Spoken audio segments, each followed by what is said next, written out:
Oh, that's right. That's right. I mean, I spoke to a senior civil servant about 2 years ago, and I said, well, you know, what do you see happening? And he said, well, we will be a small part of the European Union. We will be ruled from Brussels. We will get rid of the monarchy, and we will be a small and peaceful part of Europe. And I said, well, I mean, didn't you take an oath of allegiance as a part of your thing to serve the crown in Parliament and things like that? And he said, well, I mean, I think we can dispose of that into the dustbin of history. I said, you know, in my eyes, sir, you're just a traitor. You're just a quisling and a traitor. And he smiled at me and said, well, fortunately, you can't do anything about it.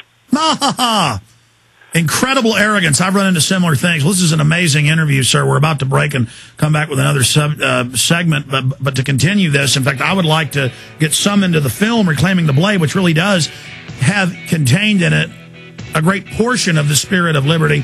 And we're just honored that you're spending time with us today here to fight for what's left of Western civilization, which is being pulled down and under assault because those very ideals threaten the parasites that now infest our society. But I think the sleeping giant that is those that love liberty is beginning to rise. Stay with us.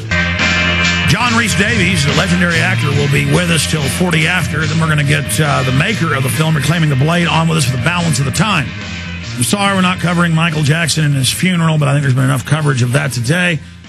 But Mr. Davies, it intrigues me. We'll talk some in the final segment about the film Reclaiming the Blade, about more of your political ideas, because I sense that you're almost exploding with the desire to speak up and say no to what's happening. Are you concerned about the European Union trying to force the Lisbon Treaty on countries that have voted it down time and time again? And the Labour Party said that they wouldn't go along with it without a vote, but now they're covertly using the bureaucracy to bring Britannia under the yoke of Europe? Or what are some of your other concerns that would make you run for Parliament?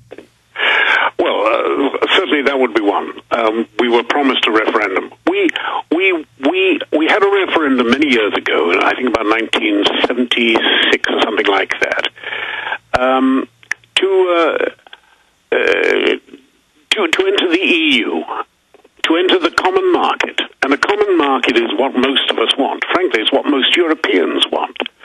But not many people, other than the paid bureaucrats, want a close political union. Cooperation between states is admirable and wonderful. But really, I don't want to make a political statement here and be arrested and summarily extradited to Greece to stand up because it contravenes Greek law. We are trading our liberties at an alarming rate, and the only reason that this government is still in power is because Brown has been told by the EU, stay there until the Irish can have their third referendum, and this time we'll shake the pips and make it clear that they'll be bankrupt if they don't vote for an EU union. And then, of course, it becomes automatic. Wow. And theoretically irreversible. And Brown, of course, will end up getting a senior job in the EU. It is straightforward political corruption.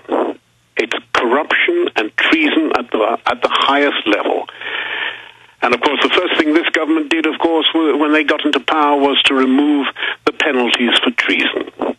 You can no longer hang a man for treason. No, that's too unkind to him.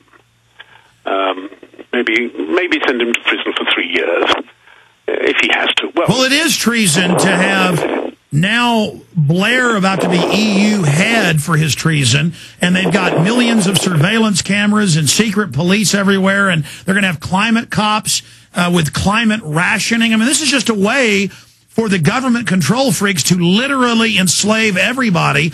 And you look at the polls, the Brits, the French, the Irish, none of them want this, but it continues to steamroller forward. Just thank God you're speaking up, and I hope many others will start speaking up.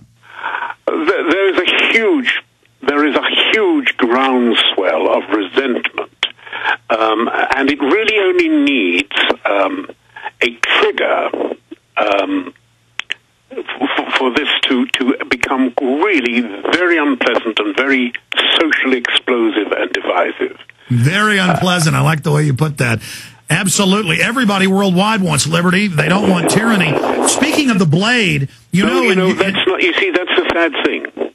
That's the saddest thing of all. Not everybody wants freedom. I guess you're right. Some people want their decisions made for them. Well, it seems like I want freedom, so I think everybody else wants it. But I guess you're right. A lot of people do want to live under a nanny state control freak system. But speaking of the blade, as I'm sure you know, in England, they're trying to make you have a license now for a butcher knife, like in China. And so I guess for people to defend themselves, some people have been using swords and knives in their own homes. And when they get attacked and defend themselves, the police go persecute them. Is that because the state wants a monopoly of force and doesn't want citizens defending themselves? It must be something like that. I mean, the police are very conscious of people taking the law into their own hands, and we understand that we can't do that. We don't want lynch mobs and things like that. But defending yourself... Well, yes, but defending yourself, you're allowed to use reasonable force. However, if you happen to have a particularly liberal judge who's a liberal appointee or something like that, he may very well decide that, when you took that big, heavy walking stick and clubbed this lout to death with one hefty blow, that you were in fact infringing his rights. The fact that he had no right to be in your bedroom at 2 o'clock in the morning when you and your child and wife were sleeping in the house has got nothing to do with it. You shouldn't really have done that. You should have used a more reasonable force. No, yes, when you're getting attacked in the middle of the night, you're supposed to control yourself. Amazing, and that's what Reclaiming the Blade's all about. We'll talk about the film in our final segment with our guest, John Rhys-Davies, straight ahead. We really appreciate him giving us this time in the evening.